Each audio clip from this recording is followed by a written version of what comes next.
ચેલણાની સાથે લગ્ન થયા. કારણ ગમે તે હોય, પણ એના પ્રત્યે મને આસક્તિ જબરજસ્ત રહી. એને પ્રાપ્ત કરવા માટે મારે ઘણું મૂલ્ય ચૂકવવું પડ્યું. સૌથી વધારે આપત્તિ એને મેળવતા થયેલી એ હોય કે પછી પૂર્વભવના સંકેત હોય કે પછી એનું દિવ્ય રૂપ હોય, જે હોય તે. પરંતુ આજે એના માટેની લાગણીમાં ઓટ આવી નથી. હું એની સાથે બેઠો હોઉં ત્યારે સમય ક્યાં પસાર થાય એનો કોઈ ખ્યાલ જ ન રહે. એની ઉપસ્થિતિ વાતાવરણને મોહક અને મધુરતમ બનાવી દે.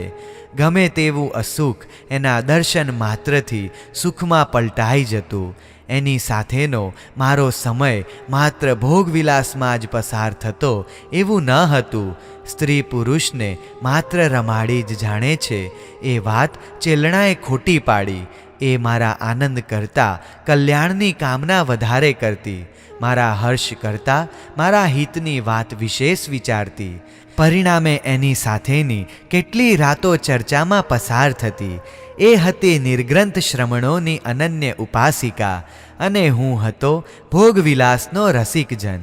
મારી આ વૃત્તિ બદલ મને એ ઉપાલંબ પણ આપતી અને એને અટકાવવા કોશિશ પણ કરતી.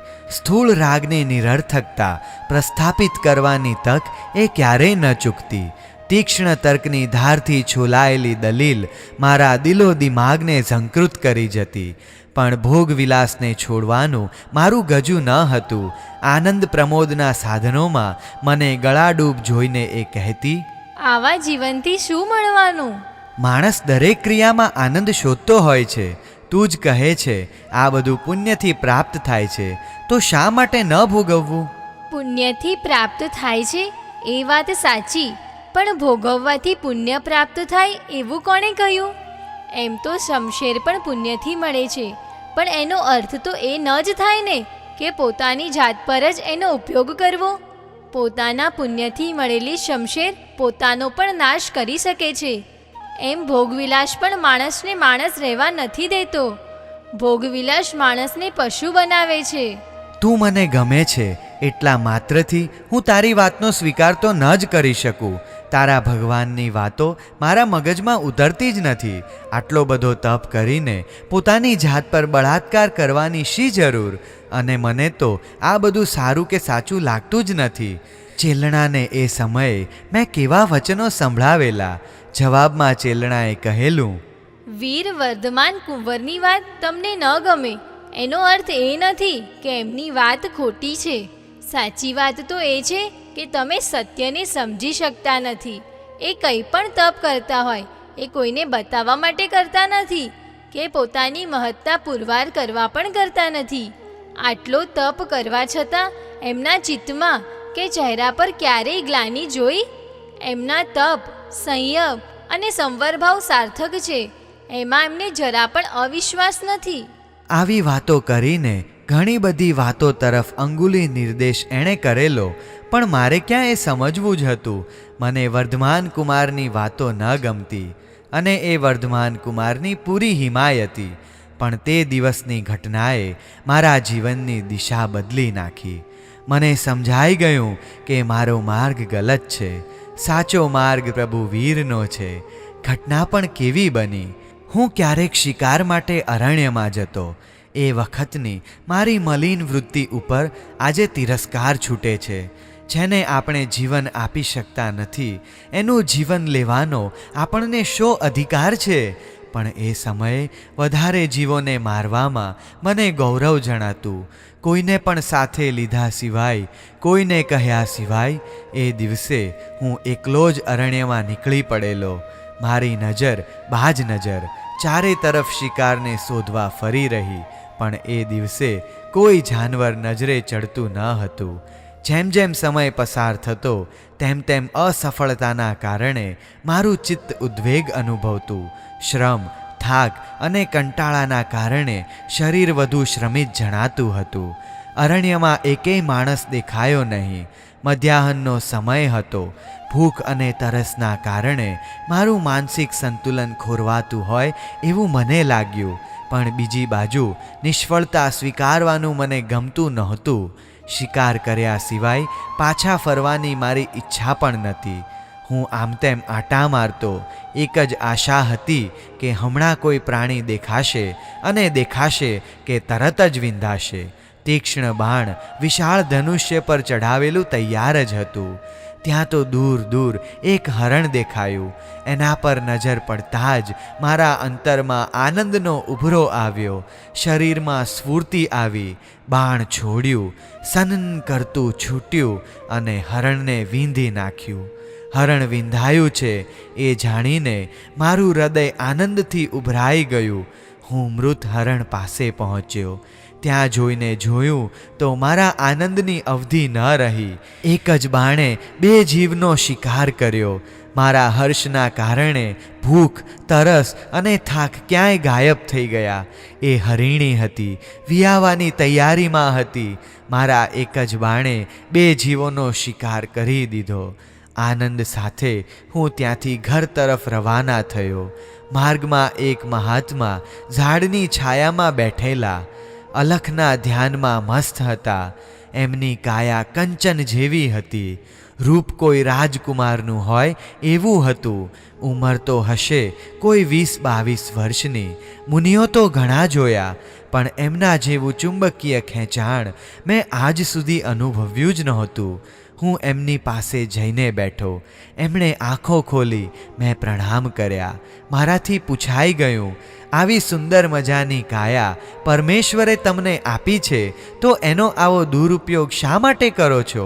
ઉપયોગ એ સદુપયોગ છે કે દુરુપયોગ, એનો નિર્ણય તો વસ્તુ વાપરનાર કરી શકે. વાપરનારનું દિલ સ્વીકારે એ જ સદુપયોગ ગણાય. એ ઊંડી વાતોમાં મને રસ ન પડે. તમને જોયા પછી મને લાગે છે કે હું તમને મારી સાથે લઈ જઈશ. તમે આમ તપ કરીને કાયાનું શોષણ કરો એ મને ન ગમે. આવો, પધારો મારે આંગણીએ. રાજન, તું મને તારા ઘેર લઈ જવા માંગે છે, પણ હું મારા ઘરમાં જ છું અને મારા ઘરને છોડવાની મારી જરાય તૈયારી નથી. તમે તો ઝાડ નીચે બેસીને સાધના કરો છો. તમારું ઘર ક્યાં છે? ભાગ્યશાળી તમે કહો છો. એવું ઘર મારે પણ હતું, પણ એ ઘરે મને પરેશાન કર્યો. એ ઘરનો મેં ત્યાગ કર્યો. જે વસ્તુ આપણને દુઃખ જ આપે એને પકડી રાખવાનો કોઈ અર્થ ખરો? મેં છોડ્યું. અરે, ઘર તો માણસને સુખ જ આપે ને, એ કંઈ દુઃખ આપે? આપ કેવી વાત કરો છો? હા, ઘરમાં સાધન સામગ્રીનો અભાવ હોય તો કાયમનો કકળાટ માણસને વૈરાગ્ય તરફ ધકેલી દે. આપ કહો છો એવો અભાવ મારે કશો ન હતો. સાધન સામગ્રીનો તો સુમાર નહોતો, પણ મારી સાર સંભાળ લેનારું કોઈ હતું નહીં. અરે મહાત્મન, બસ આટલું જ કારણ તમારા વૈરાગ્યનું હોય તો આવો. મગધપતિ શ્રેણિક આપને આમંત્રણ આપે છે. આપના રક્ષણની બાહેંધરી આપે છે. આપને શરણ્ય સ્વીકારે છે. મુનિ હસ્યા. ખખડાટ હસીને બોલ્યા, તમે શું સમજીને મને શરણ્ય સ્વીકારો છો? તમારામાં શરણ્ય સ્વીકારવાની ક્ષમતા છે ખરી? આપ કેવી વાત કરો છો? મગધ દેશ કંઈ નાનો નથી. હું લાખોનો પાલનહાર અને તારણહાર હું છું. તમે લાખોના તારણહાર અને પાલનહાર? કેવું મિથ્યા અભિમાન! રાજન, લાખોની વાત તો જવા દો. આપ આપની સ્વયંની રક્ષા કરી શકો છો. હું ધારું છું આપને મગધનો પરિચય નથી. કેવા ભયંકર યુદ્ધો મેં જીત્યા છે. અનેક યુદ્ધોમાં મેં મારી શૂરવીરતા પુરવાર કરી છે. મારી શૂરવીરતાને આજે કોઈ પડકારી શકતું નથી. માણસને પોતાના શારીરિક બળનું અભિમાન હોય છે, પણ એ પોતે કેવો નિર્બળ હોય છે એનો એને ખ્યાલ જ હોતો નથી. હું કહું છું, આપનો આ ભ્રમ છે. આપ કોઈની પણ રક્ષા કરી શકતા નથી. કદાચ બહારના દુશ્મનોને ખાળી શકતા હશો, પણ માણસની સામે આવતા કુદરતી પ્રકોપોને શાંત કરવાનું કોઈ સામર્થ્ય ખરું? કોઈ વ્યાધિગ્રસ્ત બને ત્યારે એને વ્યાધિથી બચાવવાનું આપની પાસે 100 ઉપાય છે.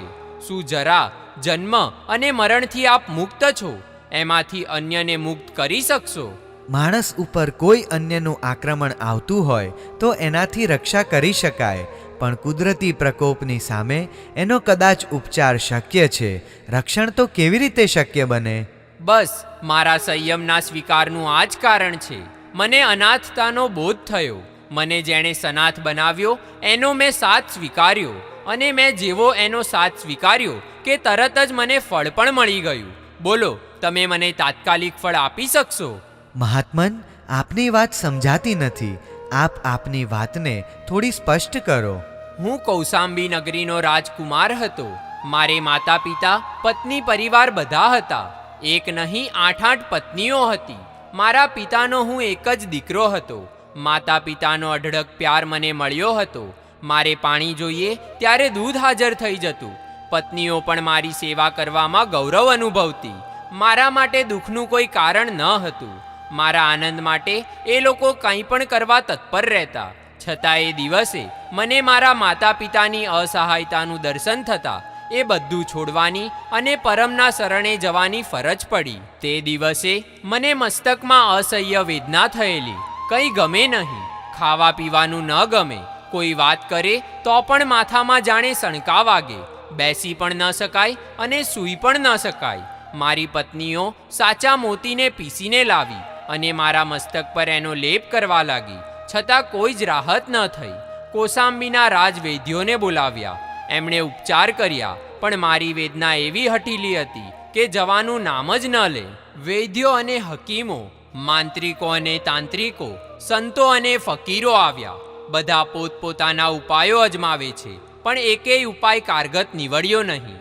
એક ક્ષણ પણ મને રાહત મળતી ન હતી. હું તરફડતો રહ્યો. મારી સૈયાની આસપાસ મારા સ્વજનો ગોઠવાયેલા હતા. મારી સેવા કરવામાં કોઈ કચાશ નહોતી. છતાં વેદના હટવાનું નામ લેતી ન હતી.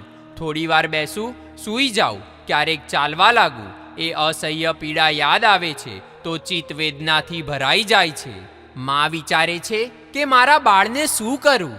પિતા વિચારે છે કે આ મારો વંશ છે, એની રક્ષા કરવા શું કરું. પત્નીઓ વિચારે છે આ અમારા નાથ છે, એમના સુખમાં અમારું સુખ છે. આખા નગરમાં જાણે શોક વ્યાપી ગયો છે. જાણે ગીત, નૃત્ય, નાટક જેવા આનંદના સાધનો પર પ્રતિબંધ મુકાયો હોય એમ સ્વેચ્છાએ બધું બંધ થઈ ગયું છે. વાતાવરણમાં સ્તબ્ધતા અને સુનકાર હતા. ક્યારેક કોઈનું ડૂસકું સંભળાતું, એ સિવાય કોઈ અવાજ ન હતો. પત્નીઓના કંકણોનો અવાજ પણ અસહ્ય થઈ પડ્યો હતો. માટે તો માત્ર એક કંકણ રાખીને બાકીના કંકણો ઉતારીને આઘા મૂકી દીધા હતા. કેટલાય દિવસો અને રાતો વીતી ગયા. કોઈની આંખમાં ઊંઘ ન હતી. મારી વેદનાને સમાવવાની શક્તિ કોઈનામાં ન હતી. આવી અસહ્ય સ્થિતિનો હું અનુભવ કરતો હતો ત્યારે મને એક વિચાર આવ્યો.